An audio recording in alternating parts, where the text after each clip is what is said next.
কিরে ফকিনির বাচ্চা, এখান থেকে আচ্ছা তোর তো সাহস কম না, আমার এসি দোকানে ঢুকে পড়ছিস। চাচা, এই পাঞ্জাবিটার দাম কত? আমার কাছে 300 টাকা আছে, আমার এই পাঞ্জাবিটা দিবেন? মাত্র 300 টাকা এই পাঞ্জাবির দাম? এই পাঞ্জাবির দাম 1000 টাকা। তুই তো 300 টাকা দিয়ে পাঞ্জাবির বুতামও পাবি না। যা ফুটপাতে যা দেখ, বস্তির পোলাপান আমার দোকানে এসে আমার দোকানের মান সম্মান সব তলাই দিল। বের হয় এখান থেকে।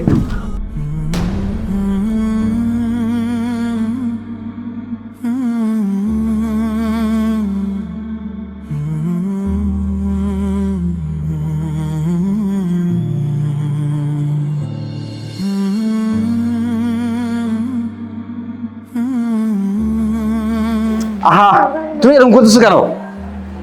হ্যাঁ হ্যাঁ দোস্ত, আমি আসতেছি। আচ্ছা রে, কি হয়েছে তোমার? আব্বু আমার কিচ্ছু ভালো লাগছে না, আমি বল কিনবো। আহা বাবা, আমি তোমাদের জন্য তো আয় রোজগার করছি। এই যে এত কিছু করছেন কার জন্য? নিশ্চয়ই তোমাদের জন্য। দেবো তো, সামনে চলো। মার্কেটের মধ্যে এরকম করলে লোকজন কি বলবে? ওর যে কি বেয়াদব ছিল নাকি? আসো, সামনে দোকান আছে, আমি কিনেছি। এই সব কিছু তোমাদের জন্য। তুমি যা চাইবে তাই দেবো বাবা। আর কিন্তু মার্কেটের মধ্যে এরকম করবে না বাবা, ঠিক আছে?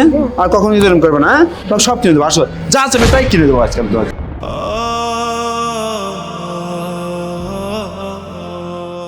আমার বাবা বেঁচে থাকলে হয়তো ওই লোকের মতো আমার সব শখগুলো পূরণ করতো।